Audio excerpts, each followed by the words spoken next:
everyone. Welcome back to another episode of Podcast and Chill, our beloved listeners. I'm your host, Leo, the guy who can teach you something while making you laugh. And I'm Glenn, your informative host, here to help you get useful information. Firstly, let me ask you something, Leo. Have you found a good way to study? That's such an important question, Glenn. When I first started learning another language, I tried so many methods. Some worked well, while others didn't work at all. It took me time to find out what worked best for me. That's exactly what we're going to help our listeners with today. If you ever felt stressed while studying or you want to find a better way to learn, then stay tuned. Great! Today's episode is all about finding effective ways to study.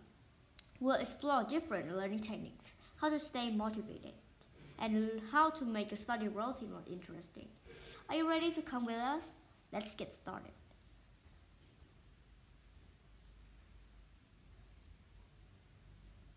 The first step to find a good way to study is to understand how you can learn best.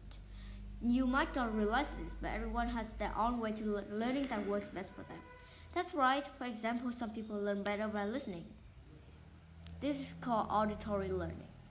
They might try listening to podcasts like this one or saying words out aloud. On the other hand, some people are visual learners. These learners like to use pictures or videos to understand new things. Imagine you learning a word tree.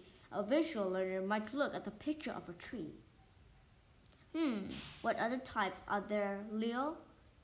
There are also kinesthetic learners. These learners like to move, touch, and practice things in real life. For them, learning by doing works best. So if you're a kinesthetic learner, you might learn the word apple better by picking up an apple, holding it, and saying the word aloud. Finding your learning style can really help. If you're not sure what type of learner you are, ask yourself, do you remember things better by hearing, seeing, or doing them? Your answer will show you your learning style. Research shows that when your study methods match your learning style, you are more likely to remember things. So, take some time to find what works best for you. Once you know your learning style, try study methods that match it. For example, if you are a visual learner, make colorful mind maps can really help. These maps help you connect ideas with pictures, making learning simpler. Exactly. I find it hard to concentrate on just reading. So when I study grammar, I draw my maps, and it's worked for me. Another helpful technique is taking notes. Writing down what you learn, especially by hand, can help you remember it more easily. For auditory learners, recording yourself saying new vocabulary or grammar rules is a great idea.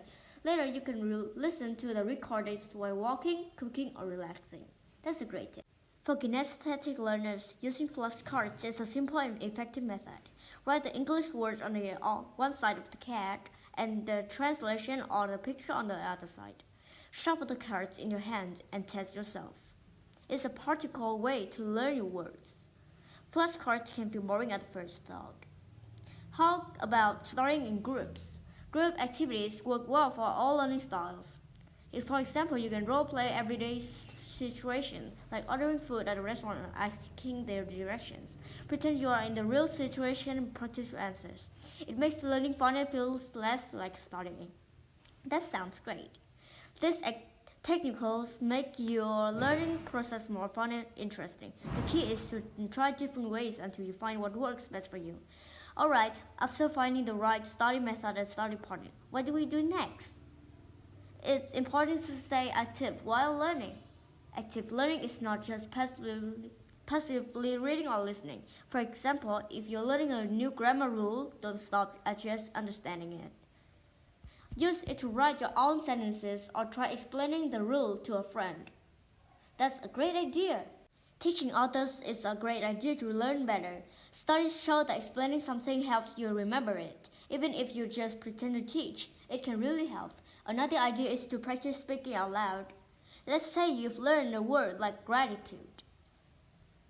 Instead of just memorizing its meaning, say something like, I feel gratitude when my friends help me with the homework. Yeah, using what you learn helps you gain confidence and improve quickly.